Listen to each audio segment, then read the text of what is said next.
Mare, kamusta? Tuwing may pasok ang Sheska sa school, ito yung madalas na nagiging routine namin tuwing umaga. Nung wala pa yung tindahan, madalas 6 to 6 a.m. na akong bumabangon. 7:30 a.m. pa naman kasi yung pasok ni Sheska, kaya mahaba pa ang oras para mag-prepare. Pero nung nagkatindahan na, basta may pasok, pinipilit kong bumangon ng 5 a.m. para makapagbukas ng tindahan. Sayang din naman kasi yung benta, lalo na at maraming bumibili ng pangbaon.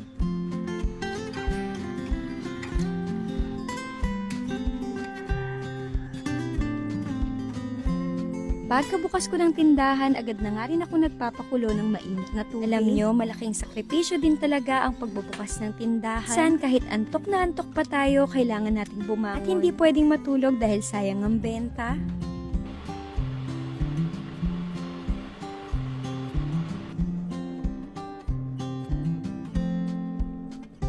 Pagkakulo ng mainit na tubig, agad na nga rin akong nagtimpla ng aking Milo. Ang daddy, hindi ko na muna pinagtimpla dahil baka lumamig lang. Aga pa naman, kaya hindi ko na muna sila gigisinging magdaddy. Habang nagkakape at wala pa namang bumibili, nagtingin-tingin na muna nga ako ng mga email at messages dito sa aking cellphone. Pagkatapos nun, ay tumayo nga ako ulit para i-ready naman yung babaunin ni Sheska. Anyway, meron na naman akong nabili na bagong baunan para kay Sheska. Sobrang ganda nito dahil marami ka na talagang mailalagay pero hindi naman siya sobrang laki. Kahit nga itong juice ni Sheska ay kasyang-kasya na rin dyan. Ay kasama na nga rin itong spoon and fork, kaya naman less hassle dahil nandyan na lahat. Maganda no? Di mo akalain na napakamura lang niya. Less than 100 pesos lang. Yung link nasa comment section.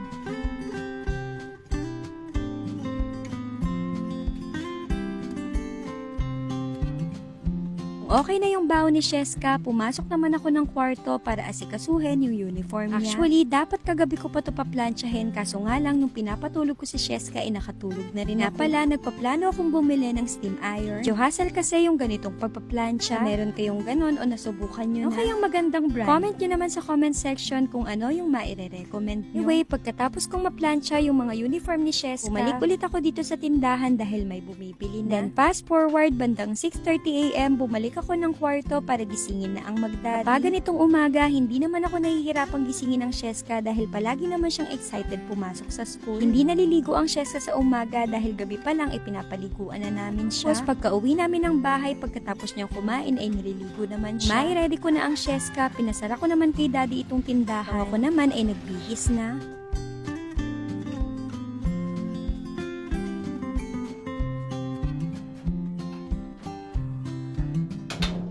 Noong nakapag-ayos na rin ako ito at sinara ko na yung bahay para makaalis na kami. Tuwing umaga, hinahatid na muna kami ng daddy sa school bago siya mag-work. Tapos nagpapaiwan na nga rin ako sa school dahil ilang oras lang naman yung pasok na Sheska para sabay na kaming umuwi. Sayang din kasi ang pamasahe dahil pauwi ay nagkukumute na lang kami.